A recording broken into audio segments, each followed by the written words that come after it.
Hi friends, ഇന്ന് ഞാൻ നിങ്ങളുമായിട്ട് ഷെയർ ചെയ്യുന്നത് ടോർട്ടില്ല ബ്രെഡിൻ്റെ റെസിപ്പിയാണ്. സാധാരണ നമ്മൾ ഈസ്റ്റ് ഇട്ടിട്ടാണ് ഈ ഒരു ബ്രെഡ് ഉണ്ടാക്കിയെടുക്കാറുള്ളത്. നമ്മൾ ഈസ്റ്റ് ഒന്നും ഇല്ലാണ്ടാണ് ഇത് ചെയ്യുന്നത്. നമ്മൾ മൈദ, ഉപ്പ്, വെള്ളം മാത്രം ഉപയോഗിച്ചിട്ടാണ് ഈ ഒരു റൊട്ടി റെഡിയാക്കി എടുക്കുന്നത്. അപ്പോൾ ഇതെങ്ങനെയാണ് ചെയ്യുന്നത് നോക്കിയാലോ. ആദ്യം തന്നെ ഒരു പാത്രം അടുപ്പത്ത് വെച്ചിട്ട് അതിലേക്ക് ഒരു ബൗള് വെള്ളം ഒഴിച്ചു കൊടുക്കുന്നുണ്ട്. ഞാൻ ഈ ഒരു ബൗളിന് കണക്കാക്കിയിട്ടാണ് ഇപ്പോൾ എടുത്തിട്ടുള്ളത്. ഒരു ബൗൾ വെള്ളത്തിന് 2 ബൗൾ പൊടി എന്നുള്ളതാണ് കണക്ക് കേട്ടോ. അത് നിങ്ങൾ കപ്പളവാണെങ്കിൽ 1 കപ്പ് വെള്ളത്തിന് 2 കപ്പ് പൊടി എടുത്താൽ മതി. ഇനി ഇതിലേക്ക് ആവശ്യത്തിനുള്ള ഉപ്പ് ചേർത്ത് കൊടുക്കുന്നുണ്ട്. ഇനി വെള്ളം നന്നായിട്ടൊന്ന് തിളച്ച് വരുന്ന സമയത്താണ് നമ്മൾ ഇതിലേക്ക് മൈദ ചേർത്ത് കൊടുക്കുന്നത്. വെള്ളം നന്നായിട്ട് തിളച്ചിട്ടുണ്ട്. 2 ബൗൾ നിറയെ ഞാൻ മൈദ ഇതിലേക്ക് ഇട്ട് കൊടുക്കുന്നുണ്ട്. നമ്മൾ സാധാരണ നൈസ് പത്തിരിക്കൊക്കെ അരിപ്പൊടി വാട്ടിയെടുക്കുന്ന അതേ രീതിയിൽ തന്നെയാണ് നമ്മളിത് ചെയ്തെടുക്കുന്നത്. പൊടി ഇട്ട് കൊടുക്കുന്ന സമയത്ത് തീയൊന്ന് കുറച്ച് വെച്ചിട്ട് നന്നായിട്ടൊന്ന് ഇളക്കി മിക്സ് ചെയ്യുക.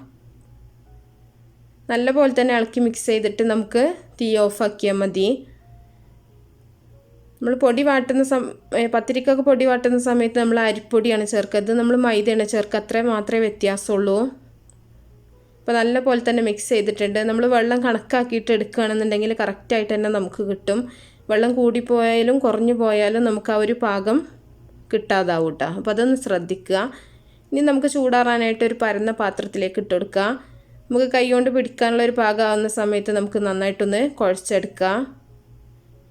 ഈ മാവ് കുഴച്ചെടുക്കുന്ന സമയത്ത് എണ്ണയൊന്നും ചേർത്തിട്ട് കുഴക്കരുത് കേട്ടോ. നമ്മൾ ആ ഒരു പൊടി വാട്ടി ആ ഒരു പാത്രത്തിൽ തന്നെ കുറച്ച് വെള്ളം ഒഴിച്ചിട്ട് ആ വെള്ളം ഒന്ന് തൊട്ടിട്ട് കുഴച്ചെടുത്താൽ മതി. നമ്മൾ സാധാരണ പത്തിരിക്ക് അങ്ങനെ വെള്ളം തൊട്ടിട്ടല്ലോ കുഴക്കാറുള്ളത്, പത്തിരിക്കുള്ള പൊടിയൊക്കെ. അതുപോലെ തന്നെ ഇതും ചെയ്താൽ മതി. നമ്മളിങ്ങനെ മൈദ വാട്ടിയെടുക്കുന്നതായതുകൊണ്ട് തന്നെ മൈദ ഒട്ടി പിടിക്കൂല കേട്ടോ. നമ്മൾ സാധാരണ പച്ചവെള്ളം കൊണ്ട് കുഴക്കണ മൈദൻ്റെ പോലല്ല.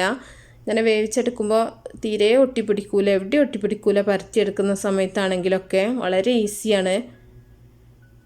ഇപ്പം നമ്മൾ കുറേശ്ശെ വെള്ളം തൊട്ടിട്ട് നന്നായിട്ടൊന്ന് കുഴച്ചെടുക്കുന്നുണ്ട്. നമുക്കൊന്നുകൂടെ ഒന്ന് കുഴച്ചിട്ട് ഉരുളകളാക്കിയിട്ട് മുറിച്ചെടുക്കാം. ഇനി ഇത് നമുക്ക് ഒരുപാട് വലിയത് വേണമെന്നുണ്ടെങ്കിൽ വലിയ ഉരുളകളാക്കിയിട്ട് മുറിച്ചെടുത്താൽ മതി. ഞാനിപ്പോൾ ഒരു ചപ്പാത്തിൻ്റെ ആ ഒരു പാകത്തിൽ തന്നെയാണ് മുറിച്ചെടുത്തിട്ടുള്ളത്. അപ്പോൾ അത് നിങ്ങളുടെ സൗകര്യം പോലെ എങ്ങനെ വലിപ്പം വ്യത്യാസങ്ങളൊക്കെ നിങ്ങൾക്ക് വേണമെങ്കിൽ വരുത്താം. ഒക്കെ നമ്മുടെ ഇഷ്ടം പോലെ ചെയ്യാം കേട്ടോ. അതിലൊന്നും പ്രത്യേകിച്ച് കാര്യമൊന്നുമില്ല.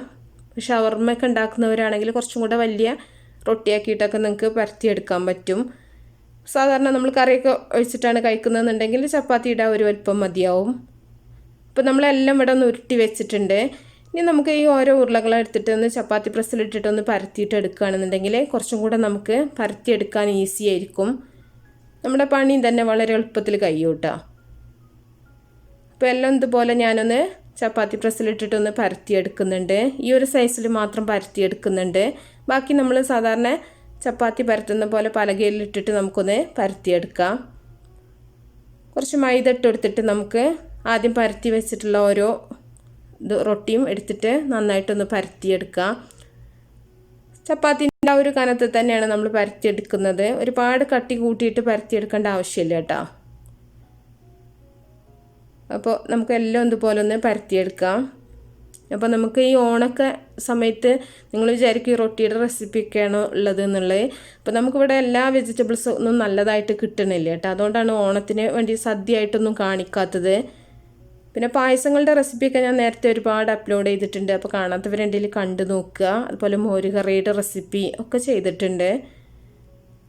അപ്പോൾ നമുക്ക് ഓരോ റൊട്ടി ഇതുപോലെ തന്നെ പരത്തിയെടുക്കാം. അപ്പോൾ നമ്മൾ ചപ്പാത്തി പ്രസ്സിലിട്ടിട്ട് ഒന്ന് പരത്തിയെടുക്കുമ്പോൾ കുറച്ചുകൂടെ ഈസിയാണ് നമുക്കിതുപോലെ പരത്തിയെടുക്കാനായിട്ട്. അപ്പോൾ നമുക്കെല്ലാം പരത്തിയതിന് ശേഷം ഓരോന്നായിട്ട് ചുട്ടെടുക്കാം.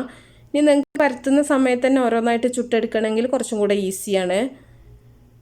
മുഴുവൻ പരത്തേണ്ട ആവശ്യമൊന്നുമില്ല. ഓരോന്ന് പരത്തിയെടുത്തിട്ട് ഓരോന്ന് തവയിലിട്ടിട്ട് സാധാരണ നമ്മൾ ചപ്പാത്തിയൊക്കെ ചുട്ടെടുക്കുന്ന പോലെ തന്നെ ചുട്ടെടുക്കുകയാണ് ചെയ്യുന്നത്. ഇതിലേക്ക് ഒരു തുള്ളി ഓയിൽ പോലും നമ്മൾ ചേർത്തിട്ടില്ല. അതിൻ്റെ ആവശ്യമില്ല കേട്ടോ. ഓയിലോ നെയ്യോ ഒന്നും നമുക്ക് ആവശ്യമില്ല. വളരെ ഈസിയാണ്. ഇനി നമുക്ക് ചൂടായ തവയിലിട്ടിട്ട് സാധാരണ ചപ്പാത്തി ചുട്ടെടുക്കുന്ന പോലെ തന്നെ തിരിച്ചു മറിച്ചിട്ടിട്ട് ചുട്ടെടുക്കാം. നന്നായിട്ട് തന്നെ പൊങ്ങി വരും കേട്ടോ. ഒരു 2-3 പ്രാവശ്യം നമ്മൾ തിരിച്ചിടുന്ന സമയത്ത് തന്നെ നല്ല പോലെ തന്നെ അത് പൊങ്ങി വരും. ഉൾഭാഗം നല്ല ഹോളായിട്ടാണ് ഇരിക്കുക. അപ്പോൾ നമുക്ക് സാൻഡ്വിച്ചൊക്കെ ഉണ്ടാക്കാനൊക്കെ നല്ല ഈസിയാണ്. അപ്പോൾ കീറിയെടുക്കുന്ന സമയത്ത് നിങ്ങൾക്ക് കാണാൻ പറ്റും ഉൾഭാഗം നല്ല പോലെ തന്നെ ഹോളായിട്ടാണ് ഉണ്ടാവുക. അപ്പോൾ നന്നായിട്ട് തന്നെ പൊങ്ങി വന്നിട്ടുണ്ട്. ഇനി നമുക്കിത് തവയിൽ നിന്ന് മാറ്റാം. ഇതുപോലെ ഓരോന്നായിട്ട് നമുക്ക് ചുട്ടെടുക്കാം. മുഴുവനായിട്ടൊന്നും ഞാൻ കാണിക്കണില്ല കേട്ടോ, എല്ലാവർക്കും മനസ്സിലായിട്ടുണ്ടാവുമെന്ന് വിചാരിക്കുകയാണ്. സാധാരണ നമ്മൾ ടോർട്ടില്ല ബ്രെഡൊക്കെ ഉണ്ടാക്കുന്ന സമയത്ത് ഈസ്റ്റ് ചേർക്കും, ഇല്ലെങ്കിൽ നമ്മൾ ബേക്കിംഗ് പൗഡർ ബേക്കിംഗ് സോഡ ഒക്കെ ചേർത്തിട്ടാണ് ഇത് ഉണ്ടാക്കിയെടുക്കാറുള്ളത്. ഈ ഒരു രീതിയിൽ ചെയ്യണമെന്നുണ്ടെങ്കിൽ ഇതിൻ്റെ ഒന്നും ആവശ്യമില്ല, നമുക്ക് പ്രത്യേകിച്ച് ഒന്നും ആഡ് ചെയ്യേണ്ട ആവശ്യമില്ല. വളരെ പെട്ടെന്ന് തന്നെ ഉണ്ടാക്കാൻ പറ്റും. മൈദ അതുപോലെ ഉപ്പ് വെള്ളം ഇത്ര മാത്രമേ നമ്മൾ ചേർത്തിട്ടുള്ളൂ. ഒന്ന് ചട്ടകം വെച്ചിട്ട് ഒന്ന് പ്രസ് ചെയ്യുകയാണെന്നുണ്ടെങ്കിൽ പെട്ടെന്ന് തന്നെ പൊങ്ങി വരും. അപ്പോൾ എല്ലാവരും ഉണ്ടാക്കി നോക്കട്ടെ. ഞാൻ ഇതിനു മുമ്പ് തന്തൂരി റൊട്ടിൻ്റെ റെസിപ്പിയൊക്കെ അതുപോലെ ചെയ്തിട്ടുണ്ടായിരുന്നു. അപ്പോൾ എന്നും ബ്രേക്ക്ഫാസ്റ്റ് ഒരേ ഐറ്റംസൊക്കെ ആവുന്ന സമയത്തൊക്കെ നിങ്ങൾക്ക് മാറ്റങ്ങളൊക്കെ വരുത്താൻ വേണ്ടിയിട്ട് ഇതൊക്കെ ട്രൈ ചെയ്യാവുന്നതാണ്. ബ്രേക്ക്ഫാസ്റ്റ് ആയാലും ഡിന്നർ ആയാലും ഒക്കെ ഉണ്ടാക്കാൻ പറ്റുന്ന ഒന്നാണ് കേട്ടോ. ഇത് നല്ല ചിക്കൻ കറി ബീഫ് കറിൻ്റെ കൂടെയൊക്കെ നല്ലൊരു കോമ്പിനേഷനും കൂടിയാണ്.